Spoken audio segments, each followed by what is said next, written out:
Southeast governors fingered in plot to frustrate voting in their region. Hi guys, welcome back to Prospect Channel TV. Thank you for always coming out here. May God bless you all. Nigerians have before now expressed fears and doubts about the possibility of the 2023 elections still holding due to scattered security threats across the country. But the Independent National Electoral Commission, the umpire saddled with the responsibility of conducting the election, has remained resolute in his commitment to conducting the polls. The incessant attacks on the personnel and the facilities of INEC have now forced grey hair on the head of the national chairman Mahmoud Yakubu and his staff, as it has now become a recurring decimal with less than 50 days to the day. The general elections will begin with the presidential and the National Assembly elections nationwide on February 25th. What started as a child's play with threats in various parts of the country has now grown into a monster.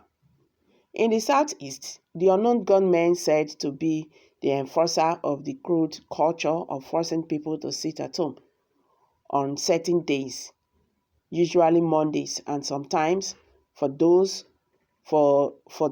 or 4 days at a stretch, has now taken on a life of its own that nobody knows what would happen with the 2023 elections in the geopolitical zone.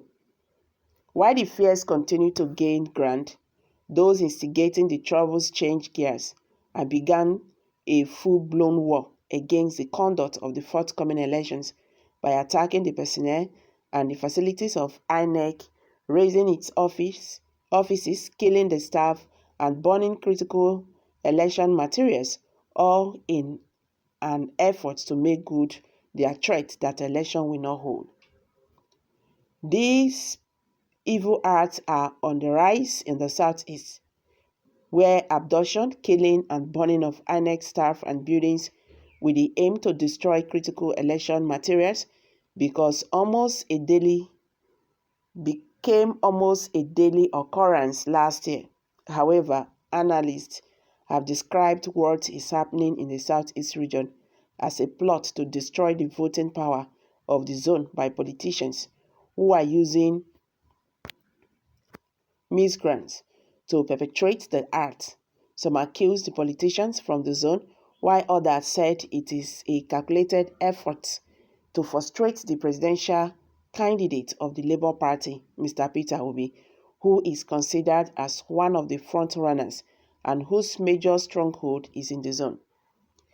Azara Jacobs, a lawyer and a social critic, said, "The attacks on INEC facilities have now become domiciled in the southeast region because the politicians from the zone is extremely selfish. You are not surprised that the southeast region is now the center of gravity in the condemnable act. This is happening because the politicians from that region are only interested in what they will get. They did not care what happened as long as they have their way, either by hook or crook. We are not surprised that the southeast region is now the center of gravity in this condemnable act. This is happening because the politicians from that region are only interested in what they will get.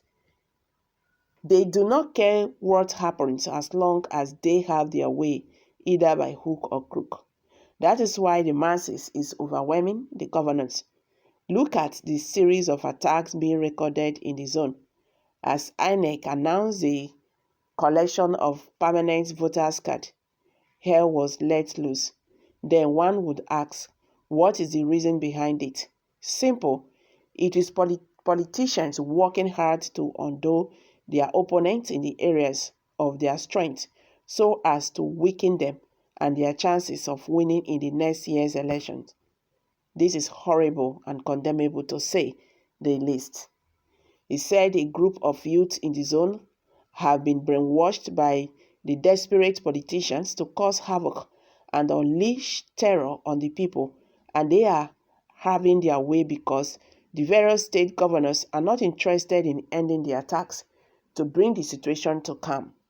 The recent attack on the Owerri headquarters of INEC, after which 3 corpses and 2 injured youths were paraded as the attackers, is veritable evidence to the fact that the politicians in that region are capable, whether we like it or not. They are the financiers of these evil acts of violence.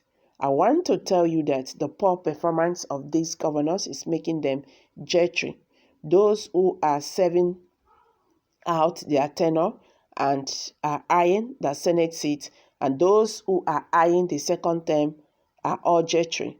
They don't have the support of their people, and with the beavers, they know the game is up.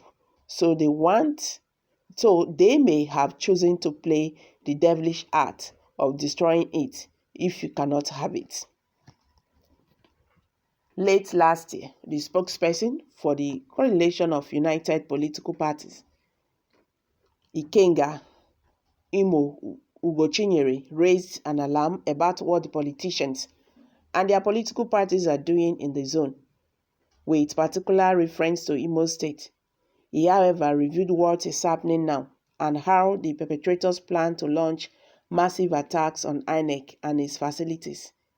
It is either the governors or security agencies did not take it seriously or are compliant. Otherwise, the recent attacks would have been nipped in the bud. Even the utterances of those politicians across the political parties are violently quoted.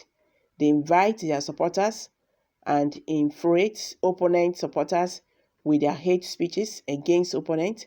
A typical example is the comment by Governor Charles Soludo against the Labour Party presidential candidate Peter Obi. You know that the comment is still breeding bad blood in that state and the entire Southeast zone. That is why some governors and their loyalists who want to destroy Obi Obi stronghold before 2023, he said. Okay, guys, I'm dropping it here. Kindly share your time.